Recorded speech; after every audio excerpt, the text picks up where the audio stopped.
Fala, Júlio. Fala, Ale, tudo bem, cara? E aí, como é que tá? Bem, bem, tudo bem, graças a Deus. E você, meu irmão? Tudo bem, graças a Deus também. Hoje a gente vai falar sobre mercado de alta complexidade. É um assunto que quem já me acompanha há mais tempo sabe que é um assunto que eu gosto bastante, que eu me especializei nisso daí. E para falar desse assunto, nada melhor que Júlio César Ávila, que é uma pessoa que tem uma carreira de muita longa data na indústria farmacêutica e que já passou aí pelos mercados de alta complexidade. Ele vai daqui a pouquinho estar compartilhando conosco.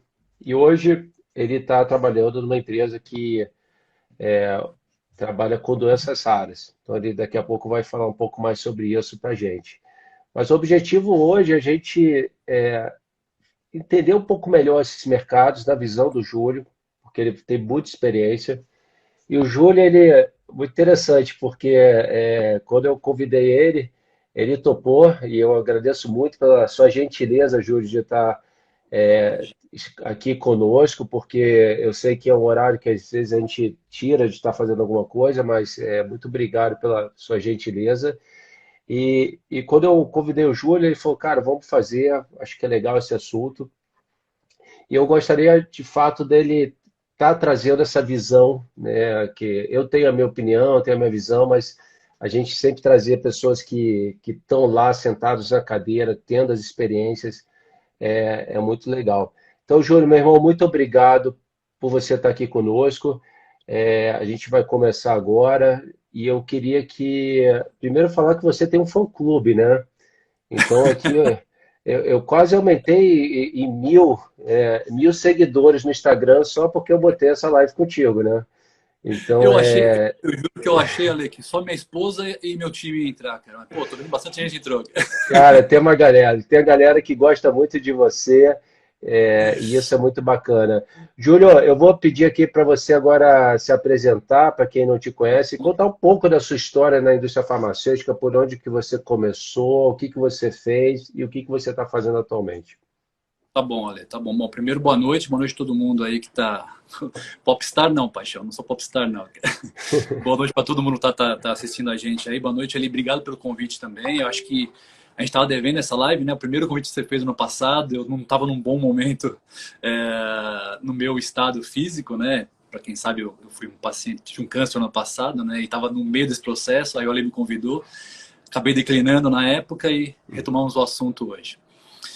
Me apresentando, então, eu estou com quase 25 anos de indústria farmacêutica já. Uh, Bem rodado por algumas empresas aí, a maioria desses anos com alta complexidade sempre, né? E hoje eu estou trabalhando na Ultragenics, que é uma empresa que é totalmente e ultra especializada em doenças ultra raras, né? E falando um pouco da minha carreira, ali, assim, tentando fazer um long story short, né? Mas dando um pouco mais de detalhes em cada passagem, porque já de repente já pega muito do que é essa transição de primary care para OTC, para alta complexidade, para raras. Então, pegando apanhado, né? Assim, 25 anos de indústria, tenho o prazer, na verdade, de ter um pai hoje com 83 anos, mas se dedicou à indústria farmacêutica por mais de 50 anos, né? Que foi o delegado, sempre fazendo HC ali, e ele, por ser muito respeitado na época, eu com 18 anos, ele conseguiu uma vaga para mim, isso foi um privilégio, uma sorte minha, conseguiu uma vaga para mim na Novartis, como estagiário de representante, né? Fazendo ali ABCD, todo dia Diadema, São Caetano, tudo mais, e com linhas tradicionais da Novartis. E ali comecei. Então começou minha jornada ali atrás, com incentivo do meu pai, né? E dali da Novartis eu pulei para a Stifel, onde eu fiquei quase 8 anos lá dentro. Dos 8, 5 como representante também, né? Sempre trabalhando com dermatologia. Trabalho convencional, primary care, farmácia, visitação médica, frequência Uhum. e sequência, relacionamento, balcão, tudo mais, preço. E ali na Stifel mesmo, depois do quinto ano, eu tive minha primeira grande transição na carreira, que foi, eu fui ser trainee de marketing, né?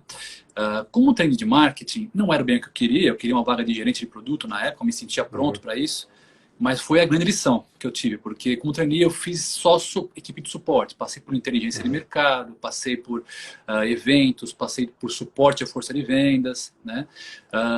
E ali a grande lição que eu tive foi assim, puxa, eu tive que servir, na verdade, sempre com muita humildade, o grande cliente do pessoal interno que trabalha em escritório, né? Que é a força de vendas. Né? Então a gente trabalha sempre para eles, para que eles trabalhem para o paciente, para o médico. Né?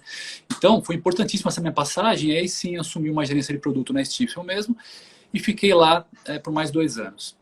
Quando foi 2006, eu acho que foi a minha segunda grande transição na indústria farmacêutica, que foi um convite que eu recebi na época da AbbVie, que na época era a Abbott ainda, para ser gerente de produto de Avonex, para esclerose múltipla, e lançar um Mira no Brasil para a doença de Crohn. Né? E aí, veja, Ali, assim, eu trabalhava com Primary Care, OTC, aceitei o desafio depois de 8 anos de Stifel, mas não tinha a menor ideia de onde estava me metendo. Porque imagina na época que trabalhar com alto custo, na época, em 2006, eu estou falando que é um mercado, grande maioria ainda era sob ação judicial, né?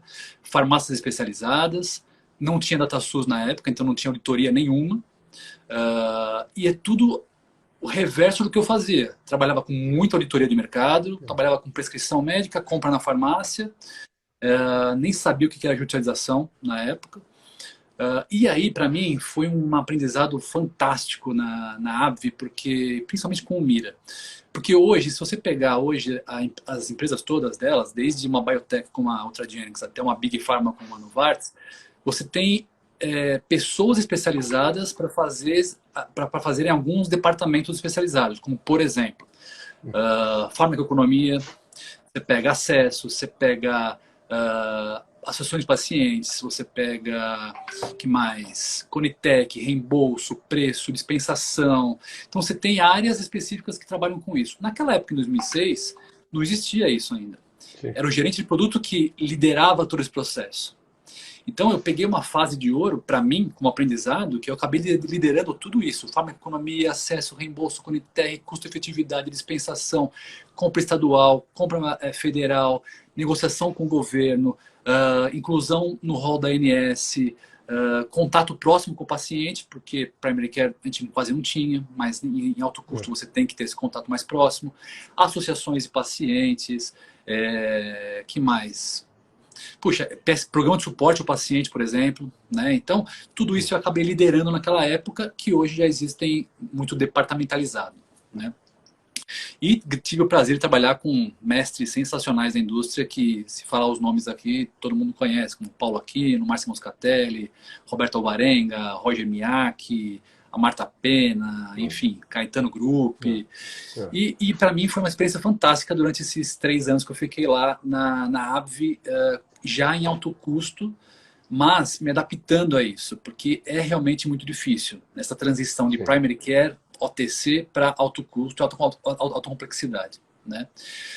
2009 foi minha terceira grande transição de carreira, que aí o Roberto Alvarenga, que era então diretor comercial na AbbVie, foi seu general manager na Ferring, e ele me chamou para ser o biohead dele lá. Tinha 30 anos de idade na época, e liderar uma equipe de quase 30 pessoas, cara, de meninos de 19 anos até senhores de 60 e poucos anos, entendeu? Na equipe, cara. Não é fácil, né? Não é fácil. E para mim foi importantíssimo, porque eu deixei de um cargo de gerente de produto que você lidera por influência, né? Para ser um cargo onde você lidera pelo cargo em si, mas lidera pelo exemplo. Né? Então lá também um grande aprendizado que eu tive na Ferring foi isso, que se você quer realmente liderar, por exemplo, né, você tem que motivar essas pessoas, você tem que fazê-las trabalhar melhor por você e por elas, né? E cada pessoa tem as suas ambições, tem suas famílias, tem seus problemas, tem seu histórico, tem suas oportunidades, tem suas expectativas. Então, cuidar das pessoas do time foi o grande aprendizado que eu tive na Ferring, e lá eu estava gerenciando uma equipe hospitalar e reprodução humana, né? Que não é alta complexidade, mas tem sua diferença para a primary care, por exemplo. Né? 2011 eu voltei para a AbbVie, como biohead, e aí para a equipe de virologia, de Caletra na época, Foi, sem dúvida, uma das melhores equipes que eu trabalhei no mercado já, e tanto em termos de competência técnica, como de sintonia de trabalho realmente e relação com o cliente final, né? Fiquei pouco tempo na virologia, mas porque aí voltei para a Humira, para como biohead de Humira em doença de Crohn também, Uhum. com grandes desafios no mercado privado, porque imagina um produto como o Mira, que chegou a ser primeiro lugar do mundo e do Brasil, dependia 100% do governo, de um único cliente. Né? E aí o grande desafio na época que eu voltei para a AB foi desenvolver o mercado privado para a Umira, né? A inclusão no rol da Uhum. ANS, Sim. fazer toda a parte de reembolso via privado para deixar ele depender de um único cliente. Né? Aí, 2013 foi a época onde a Janssen estava assumindo todos os produtos da imunologia da MSD na época. Uhum. Era Remicade, era Estelara, era Symphony. E a Janssen, por know-how e por histórico, sempre foi uma empresa primary care. Né? Algumas linhas especiais, neurociências e tal, mas primary care. Então eles foram atrás de pessoas mais especializadas em imunologia no mercado e me fizeram o convite para assumir a diretoria toda de imunologia da Janssen. Né? Acabei aceitando o desafio.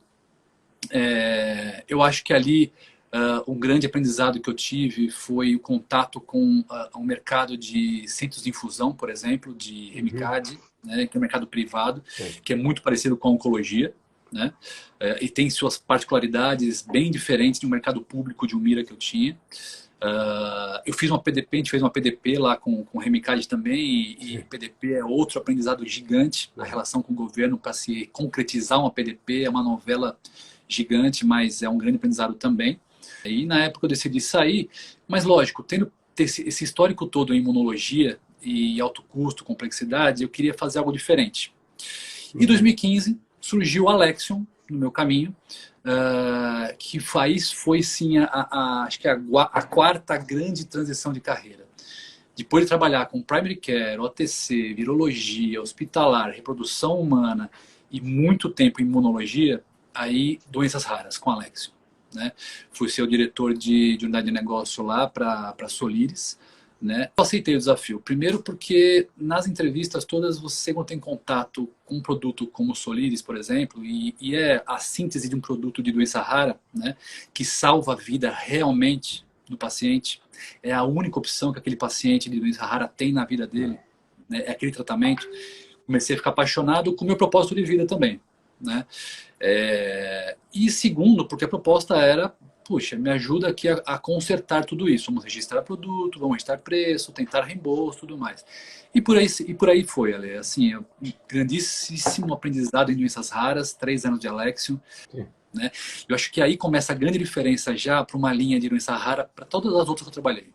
Você sabe que no fim do dia tem o paciente lá esperando a medicação. E se ele não recebe medicação, ele pode morrer. A família toda pode passar por super apuros ali, sabe? E você acaba não conhecendo o paciente em si, mas você sabe da história toda de vida desse paciente. Porque cada caso é um caso. Em 2017, eu acabei saindo da Alexion por uma grande restauração global e fui para a Merck, a antiga Merck Serono, né? Para ser o diretor de BU lá de esclerose múltipla e hormônio do crescimento. Depois assumi fertilidade também de novo. Ou seja, produtos biotech de alto custo. Né? Que é uma equipe fantástica também, uma empresa excelente. Aí em 2019, outubro de 2019, nasceu meu filho. Nasceu o Miguel. Ele nasceu prematuro, né, e ficou 10 dias na UTI. A gente que está acostumado a trabalhar com doenças raras e essa linha tênue entre situação crítica e estabilidade me impactou muito aquela situação, mexeu muito comigo. Né? E nós temos uma outra filha, eu e minha esposa, que é a Beatriz, com 7 anos também, e 7 anos atrás a minha esposa se largou uma gerência da Sanofi Genzyme para se dedicar para a família. Né? Como ela tem uma consultoria regulatória hoje e está muito bem, graças a Deus, eu não achei justo ela passar por isso de novo. Né? Então eu tomei a decisão de sair da Merck por conta disso, para me dedicar à família, pelo menos uns 3 primeiros meses de vida do Miguel. Né? E aí fiz isso, e por obra do destino, 2 meses depois, mais ou menos 3, o meu mentor, irmão, exemplo de vida que eu tenho, e agora chefe, o Edson Paixão, junto com a Renata Mantovani, que está aqui também, que eu vi, o Eduardo Thompson, me fizeram um convite para me juntar à Ultragenics também, né? E como diretor comercial e marketing, para apoiá-los em tudo e nessa missão linda com os pacientes aí de XLH e de MPS7 e das próximas doenças todas do pipeline que vão chegar toda também. E eu costumo dizer que a Ultragenics, para finalizar aqui essa parte, né, é um oásis na indústria farmacêutica realmente, porque nós estamos com 20 e poucas pessoas e 100% da empresa com um propósito único, sem vaidades, sem competição interna, sem política. O propósito é único, que é salvar o paciente no fim do dia, sabe? É melhorar a vida de famílias, dar esperanças novas para famílias que estão esperando chegar às medicações que a gente trabalha, cara, né? E além disso, só para completar, eu sou writer contributor, escritor contribuidor da First World, né? Tenho 3 artigos publicados já, que são os Orphan Drugs Commercial Models, 3 edições diferentes, né? E sou presidente de uma associação de um grupo de voluntariado também, Guardiões da Esperança, que a gente trabalha com uma parte mais voluntariada e social aí de comunidade. Pô, assim, é de tirar o fôlego essa história, né? Porque é fantástico, é fantástico, é sensacional. Eu acho, Júlio, você tocou nos pontos muito interessantes para mim. Primeiro, que eu acho que é importante todos nós, a gente saber que nós temos as nossas fragilidades. E isso, às vezes, né, em determinados momentos, a gente quer mostrar uma fortaleza que a gente, né, às vezes é imbatível, mas a gente tem muita fragilidade. E é muito interessante você falando nessa transição de carreira, quanto foi difícil, né? Às vezes realmente é muito difícil, principalmente quando você sai de uma linha aí, de retail, linha de varejo, vai para a alta complexidade, ela realmente, você se adaptar àquilo ali, não é fácil, né? E outra coisa que você me falou aqui, que eu acho que, para mim, eu falo sempre isso nos meus treinamentos, é a questão do propósito, né? De você saber o que que você efetivamente está fazendo. Eu costumo falar, assim, para a maioria dos meus clientes são da indústria farmacêutica, a gente tem que saber que quando você acorda de manhã, o seu propósito e o seu objetivo é estar ajudando pessoas, né? E aí, no caso de cada um que trabalha com diferentes produtos, isso tem que estar muito claro. O objetivo não é bater cota, né? A cota é uma simples consequência quando você consegue estar beneficiando os pacientes. E outra coisa que você me trouxe aqui também, que eu acho que é legal, é essa questão aí familiar, porque são os trade-offs que a gente faz na vida, e eu costumo falar muito, sabe, Júlia? Assim, às vezes a gente, para uma empresa, a gente é 0,001%, mas para a nossa família a gente é 100%. Então, assim, eu te parabenizo muito, cara, pela sua decisão, que é uma decisão muito difícil. Eu, no passado, também, na época, eu tomei uma decisão, a minha filha, que vai completar 17 anos agora, ela, quando nasceu, eu trabalhava igual um maluco, eu era médico na época, né? Eu costumo brincar que quando eu era médico de verdade, Você era médico. quando eu era médico, mas eu trabalhava muito e eu optei naquela época de abandonar alguns empregos para ficar ali me dedicando à minha filha. Eu fiquei praticamente 3 anos me dedicando a ela e isso foi muito bom para reforçar os laços entre um pai e um filho. Então, parabéns por isso. Tem uma coisa muito interessante, Júlio. Semana passada eu fiz esse teste com o pessoal que trabalha comigo na Tense. Eu perguntei, vem cá, o que que você faz? Né? E aí veio uma série de respostas. Eu falei, não, não é isso que você faz. O que que a gente faz é o seguinte, a gente ajuda pessoas e empresas a se capacitarem para conseguir alcançar os seus objetivos. É isso que a gente faz, né? E aí, eu acho que isso é uma pergunta que a gente tem que sempre fazer nas empresas. Será que todo mundo entende o que que a gente faz? Desde a pessoa que está na recepção até o C-level, né, o general manager, porque é o propósito, né? O que que de fato a gente está fazendo. E aí, só pegando um pouquinho o seu último momento aqui de carreira, você está na Ultragenics, e semana passada, eu tive a oportunidade de falar sobre a Ultragenics. Para mim, hoje, vocês são benchmark em doenças raras e ultra raras, no caso ultra raras. O trabalho que vocês estão fazendo aqui é um trabalho fantástico. É um trabalho que, assim, quando eu vejo a taxa de sucesso de vocês, né, com relação à incorporação, PCDTs, é algo muito bem feito, extremamente bem feito. Então, eu falo, ó, olha, olha para a Ultragenyx, vê o que esses caras estão fazendo, porque estão fazendo um trabalho muito bem feito. Bom, Júlio, dito isso, pergunta aqui para você. Qual que é a grande diferença quando a gente olha para a linha de imunologia e doenças raras? Tá. Assim, eu considero, ali que, assim, existem... Eu olho para o mercado, quando eu olho para o mercado e olhando para trás da minha carreira também, eu considero o mercado, essas linhas todas, uma pirâmide, tá? Então, o que eu acho, né? Você começa na base. E não tem melhor ou pior. Existem diferenças, desde estrutura até de complexidade, que eu acho que é o principal, né? Uhum. Então, a gente tem lá, na base da pirâmide, você tem as linhas de retail, você tem as linhas de primary care, com equipes gigantescas e uma complexidade de business bem menor.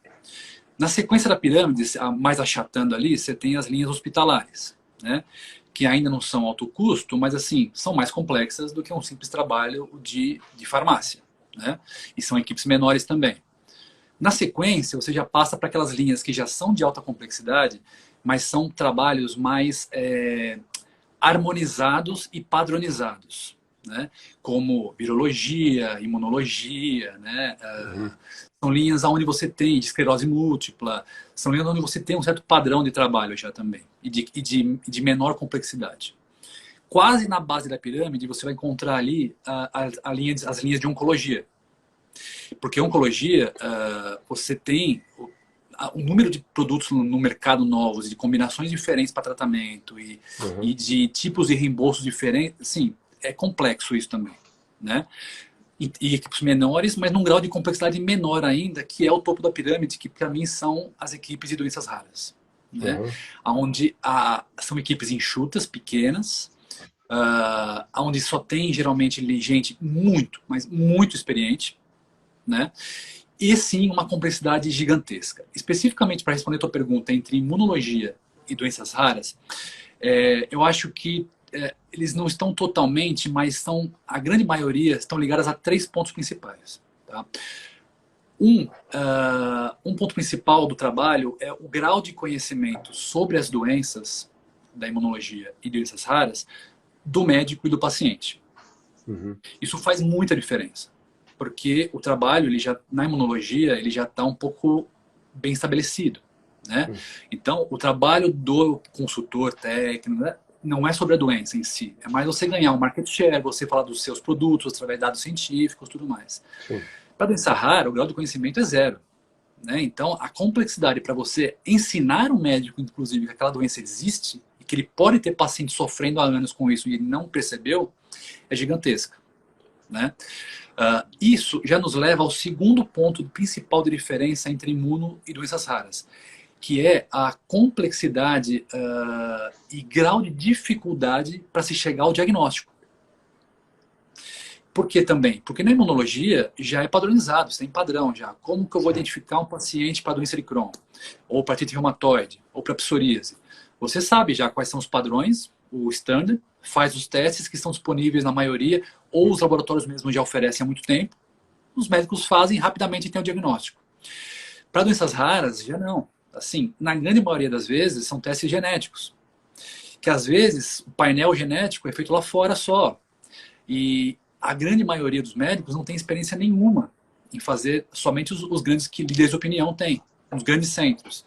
Mas a grande maioria pelo Brasil afora não tem experiência com esse tipo de teste.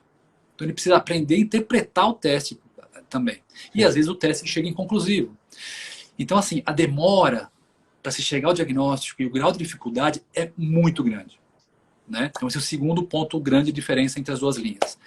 E para mim, sim, a terceiro ponto que é assim a grande diferença é o universo que existe de complexidade diferente entre o acesso à medicação de uma linha de imunologia e de uma linha de doenças raras, né?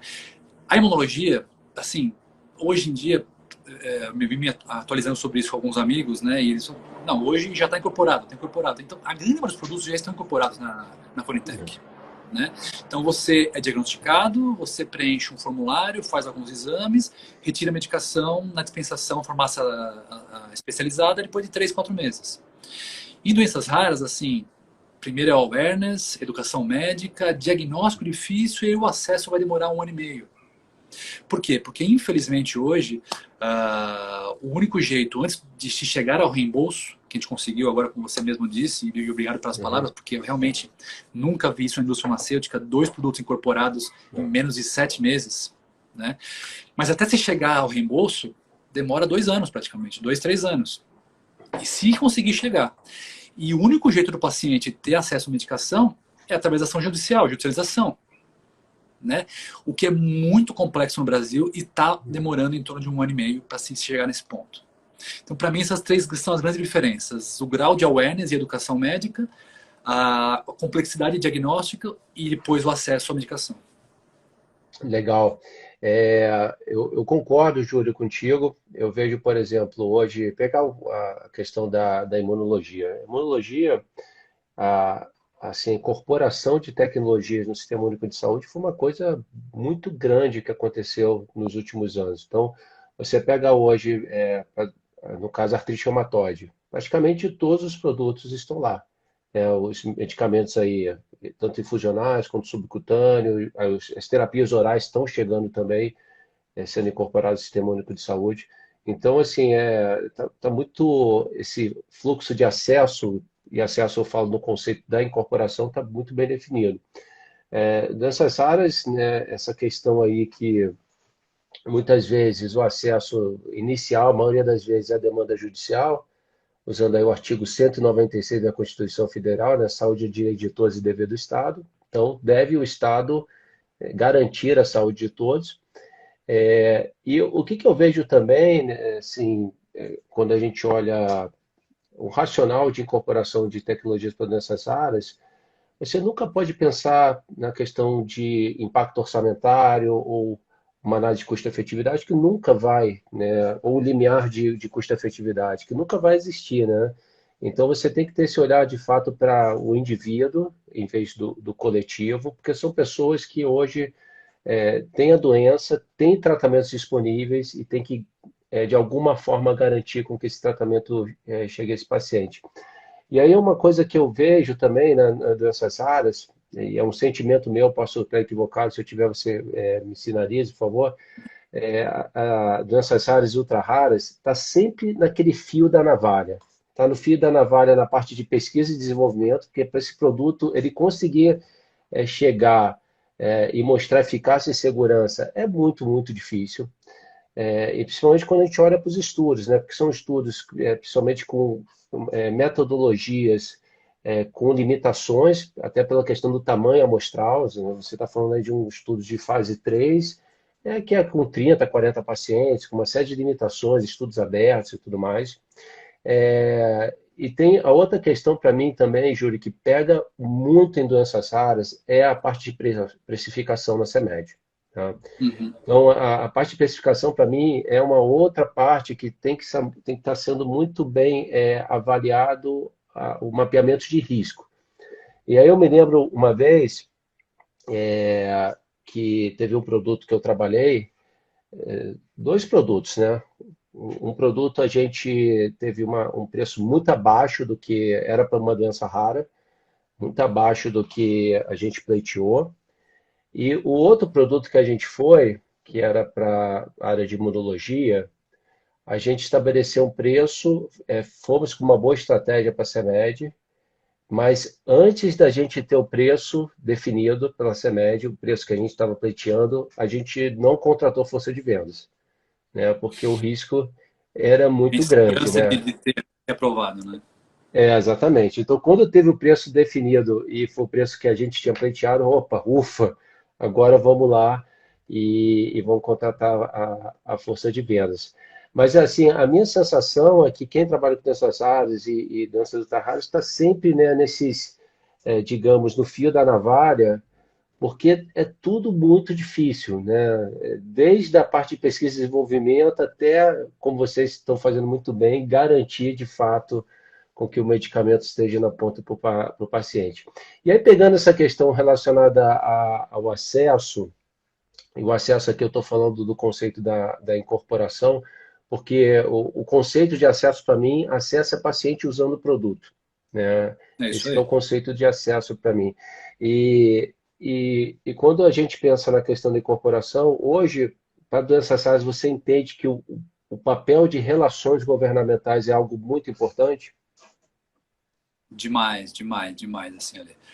Eu ia comentar até isso, assim, acho que grande parte do nosso sucesso deve-se à experiência e maestria da nossa Government Affairs, que é a Márcia Moscatelli, né? Assim, Uhum, ela é uma pessoa fantástica, já com anos, anos, anos de experiência, viveu comigo, inclusive, o Mira lá atrás, na Abbott, uhum, e assim, a maestria dela em coordenar essa parte, em fazer as conexões exatas com o pessoal da Conitec, com o pessoal do Ministério, colocar as pessoas certas na hora certa, na frente dessas pessoas, como por exemplo um gênio, que é o nosso diretor médico, que está aqui inclusive, que é o Daniel, foi a grande pessoa responsável também por defender os nossos produtos na frente da Conitec, né? Então, assim, essa parte de Government Affairs e a experiência que tem por trás disso sempre vai ser a parte crucial para se colocar um produto ou não lá dentro do Ministério, na Conitec. uhum, Nunca vai ser a estrela. Isso que é legal falar, porque nunca vai ser a estrela. A Márcia nunca o holofote nunca está nela, né? uhum, Mas ela coloca o holofote na hora certa, na frente da pessoa certa, né? Então, uma uhum. hora foi o Edson Paixão, outra hora foi o Daniel, que se expôs na frente da Conitec para defender MPS7, por exemplo, que tem uma prevalência baixíssima, né? A outra hora foi, não, agora não tem que ser Ultragenyx, tem que ser um QOL importantíssimo, então foi nosso amigo Dr. Roberto Giuliani lá defender também, e por aí vai. Então, assim, essa parte da experiência de uma pessoa de Government Affairs, ela é, assim, primordial para uma empresa ter sucesso nas incorporações. Para mim a parte de Gov Affairs faz toda a diferença, né? E eu vejo que aqui no Brasil ainda tem muito espaço, né, para as empresas crescerem com relação à parte de Gov Affairs, porque uma lacuna que eu vejo, muita oportunidade e quem consegue fazer isso muito bem consegue ter sucesso, como é o caso de vocês, né? Júlio, uma pergunta aqui interessante também que eu queria saber a sua opinião. Hoje a gente tem aí empresas que são biotechs, como a Ultragenyx, que é uma empresa 100% focada para doenças ultra raras, e a gente tem as Big Pharmas também, que têm suas linhas de doenças raras, doenças ultra raras. Qual que é a grande diferença dessas empresas, né? Porque eu vejo, por exemplo, uma empresa que ela só tem uma linha específica para doenças raras ultra raras, ela, tipo, ó, ou esse negócio dá certo, ou dá certo, não tem muitas opções. Mas quando você está numa Big Pharma, que aí você tem aí toda uma outra estrutura de produtos que, inclusive, né, já são maduros, vaca leiteiras e tudo mais, será que dá para. Se der certo, legal, mas se não der certo, né, a gente vai continuar existindo. Como é que seriam essas grandes diferenças? Ali, eu vou te falar assim, eu acho que até não é este o principal ponto de, se dar certo sim, se der certo não, porque assim, a pessoa que está lá nessa estrutura de uma Big Pharma, ela acaba nem pensando nisso, porque ela olha para o seu umbigo, para o seu departamento, né? Eu acho que a grande diferença, e eu já vivi essas duas realidades, é a estrutura montada para uma Big Pharma, ela vem desde a contratação do RH até a parte de Uhum, treinamento, de especialização, focada para aquilo que realmente é o mais importante para a empresa. uhum, Doenças raras nunca vai ser mais importante para uma empresa grande, uma Big Pharma, né? Principalmente no começo dessa startup, dessa unidade de negócio, por exemplo. E aí, o grau de know-how e expertise e especialização dessas pessoas, por exemplo, de pricing, de regulatório, de suporte ao paciente, de Gov Affairs, como você falou, que mais recursos humanos. também, compliance, jurídico. O grau de especialização Sim. e de know-how dessas pessoas e de atenção também sempre vai estar muito mais voltada para o grande business da companhia. Uhum. E aí quando você compara com o que deveria ser para doenças raras, são realidades completamente diferentes. A pessoa, mesmo que ela queira, ela nunca vai ser expert. Por exemplo, eu falo pela aqui, regulatório, por exemplo. Dificilmente uma pessoa vai ser super especializada em sintéticos, em biológicos e em doenças raras, entendeu? Porque o foco dela às vezes se divide demais. Né? Ou em compliance, por exemplo. Compliance é um tema sensível demais. Se você for querer aplicar as mesmas regras de compliance de uma Big Pharma, de uma linha tradicional, na linha de doenças raras, é melhor nem começar. Porque as mesmas regras não podem ser aplicadas. Então, assim, a grande diferença é essa. Eu acho que a estrutura é montada para uma Big Pharma, ela é montada para a Big Pharma. Sim. Nunca ultra especializado. A estrutura montada para uma biotech como o Ultragenyx, por exemplo, aqui está todo mundo focado em XLH e em PS7. Então, assim, a gente sabe o que o paciente precisa, o que o médico precisa, o que o meu time comercial precisa para fazer a coisa acontecer, o que o time de MSLs precisa para dar o suporte para o médico. Então, assim, tudo é voltado para isso, inclusive o grau de entendimento legal, jurídico e compliance. Sim. O grau de entendimento da Márcia, da Government Affairs, sobre os nossos business. O grau de entendimento do nosso regulatório, Vitor, sobre para agilizar o processo logo para aprovação. Então, tudo é voltado para isso. Então, assim, eu acho que a principal diferença é essa. A estrutura montada para um Big Pharma e a estrutura montada para uma biotech. E aí, você decorre por especialização e, principalmente, agilidade na tomada de decisão, porque todo mundo está ultra especializado naquele único business. Eu acho que você foi perfeito no seu comentário, concordo 100%. Tem uma coisa, você falando, que eu me remeti ao passado. Eu tive uma experiência trabalhando com linha de alta complexidade numa empresa que o DNA era retail. É uma Big Pharma com DNA retail. E assim, a dificuldade das pessoas entenderem o negócio era muito grande. Então, de você explicar que você precisa de um programa de suporte de pacientes. Por que eu preciso de um programa de suporte de pacientes? Para um medicamento aí que é de alta complexidade, infusional, que o paciente tem que ter um local para fazer infusão, que ele vai pegar esse produto numa farmácia de alto custo e que é um produto que é de cadeia fria de 2 a 8 graus, ele tem que sair com uma bolsa com Gelox, né, para o produto garantir estabilidade. Então, eu vejo exatamente isso que você falou.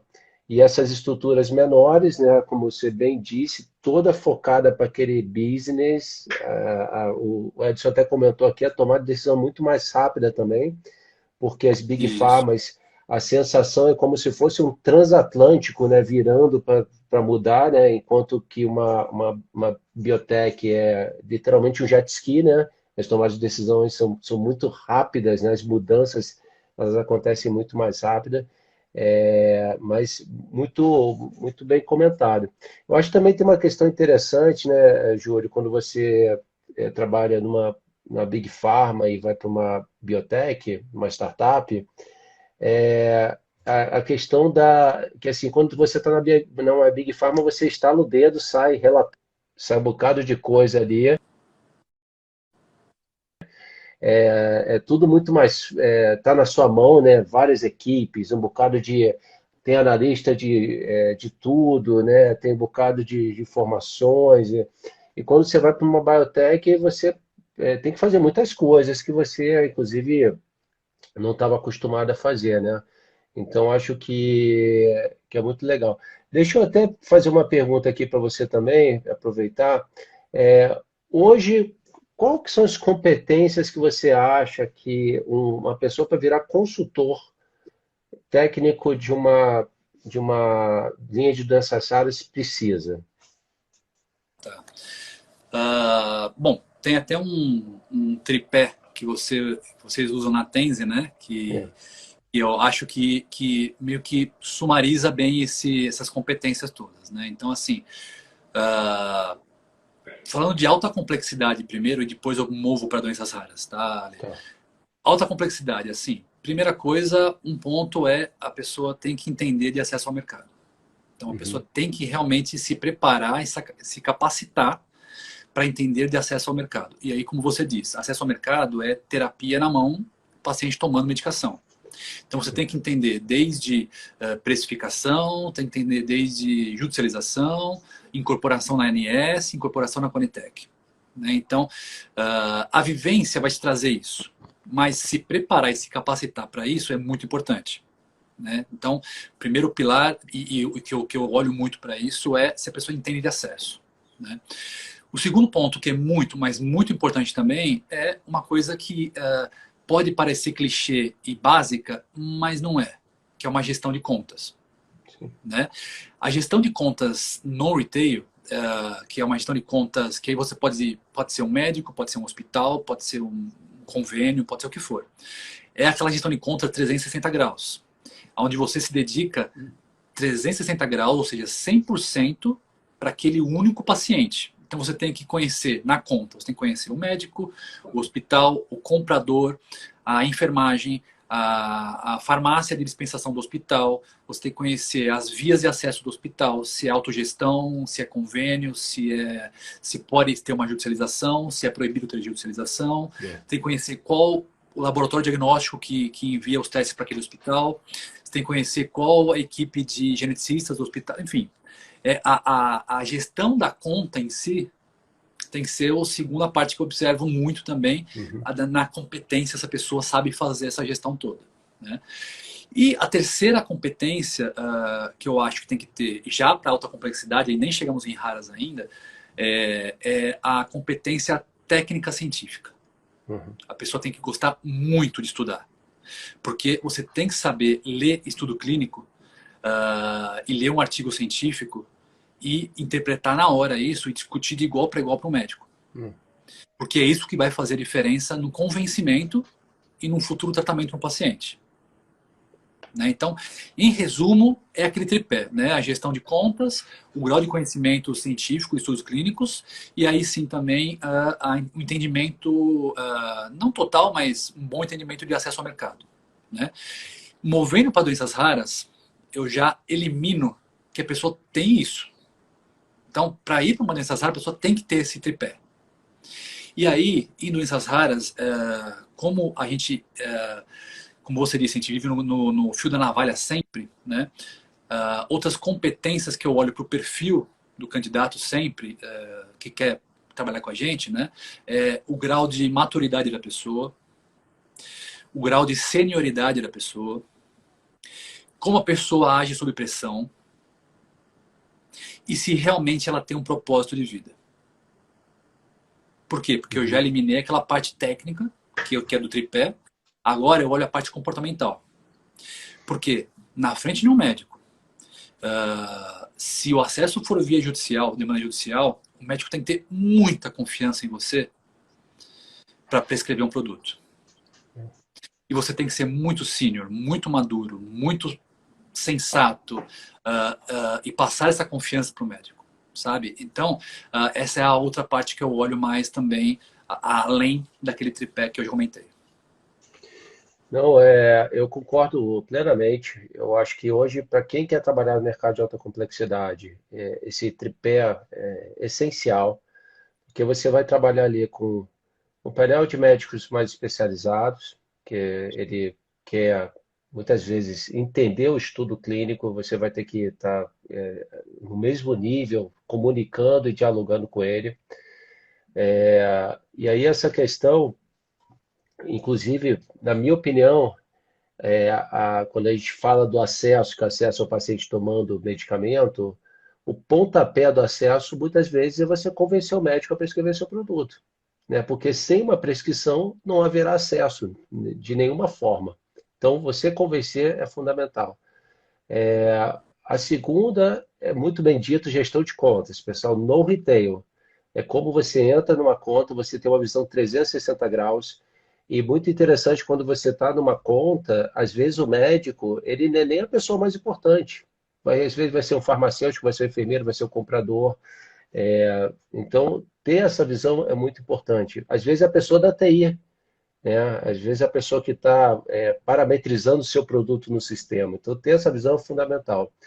E a questão de acesso nem se fala, né? Você tem que entender como é que funciona a dinâmica do sistema de saúde no Brasil, né? Assim, isso é muito interessante, Júlio, porque no passado eu via muita gente achando que conhecia acesso, mas falar, não, SUS é público, e plano de saúde é privado. Mas olha, eu vou te falar, eu estudo muito acesso há muitos anos e sempre tem muita oportunidade de aprender, né? Então, eu costumo falar que o SUS tinha que ter uma faculdade de SUS, 5 anos de SUS, para a gente conseguir entender bem tamanha complexidade que eu vejo. E aí, quando você traz para doenças raras, né, que esse tripé é uma condição sine qua non, sem sombra de dúvida, você já entende que a pessoa que está se aplicando, ela tem esses conhecimentos. Eu acho que essa questão que é a parte comportamental, e que envolve também muita parte de inteligência emocional, para mim, a pessoa que trabalha com doenças raras, uma coisa que ela tem que ter muita resiliência, né? Isso. Pô, tem que ter muita resiliência, sabe?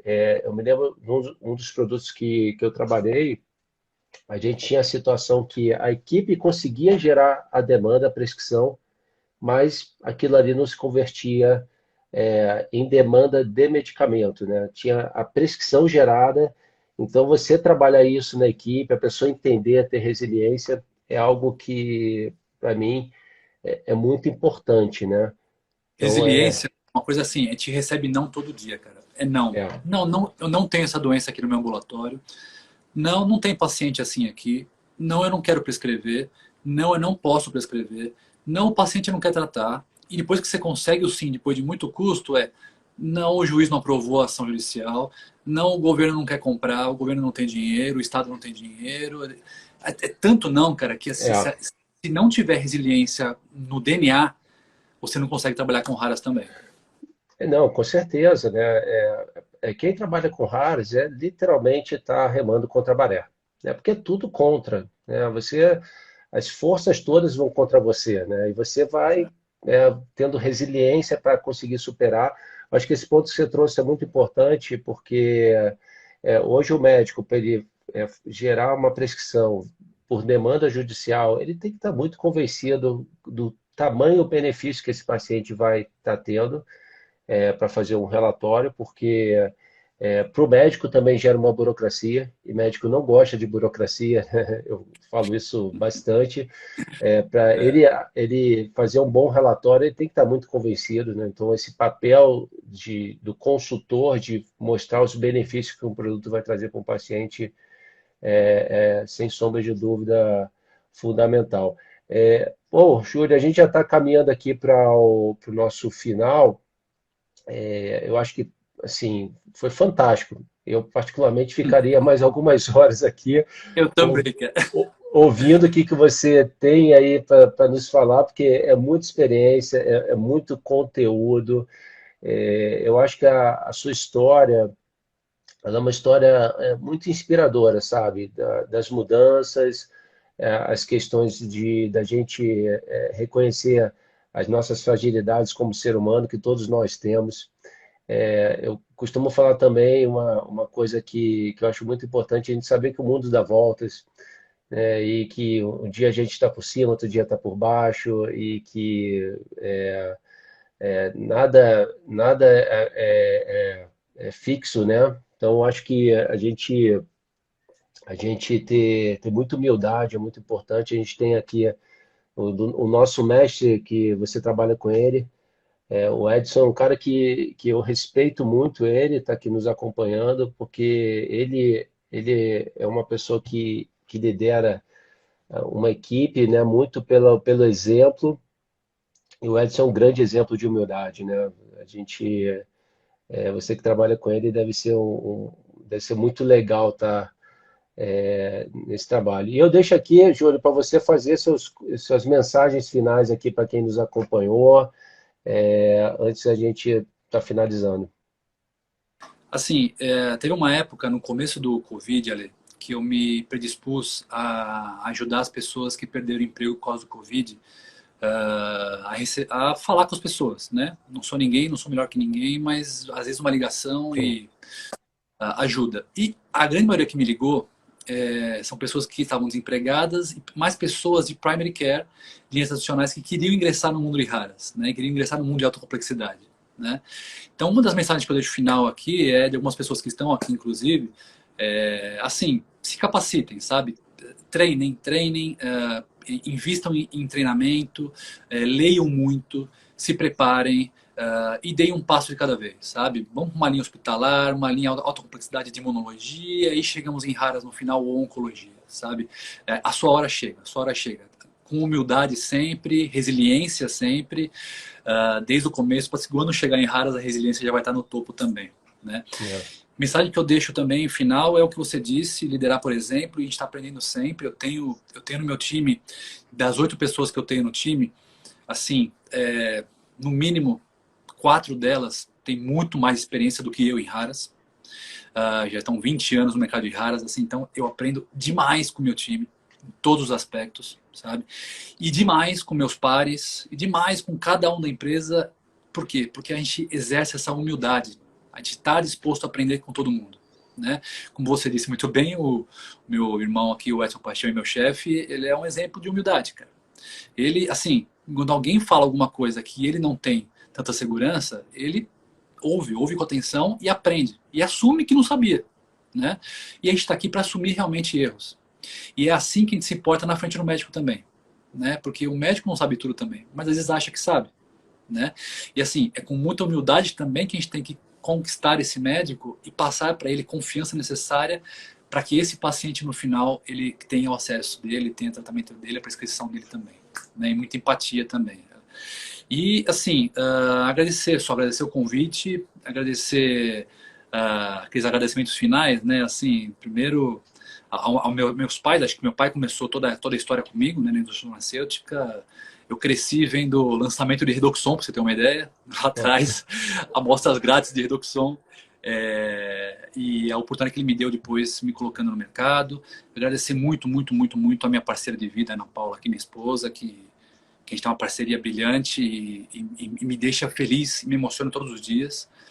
E, assim, ao pessoal da Ultragenyx, porque de verdade, Edson, mas toda a equipe, passando pela RH, Renata Mantovani, o chefe do Edson, Eduardo Thompson, meus pares, Daniel e Vitor, assim, meu time principalmente, assim, é uma coisa tão gostosa de trabalhar diariamente, sabe, Ale? Que recuperou de verdade aquela minha paixão para trabalhar todo dia e acordar e saber que todos nós fazemos parte de um processo, de um mecanismo que vai levar esperança e vai salvar a vida de pacientes.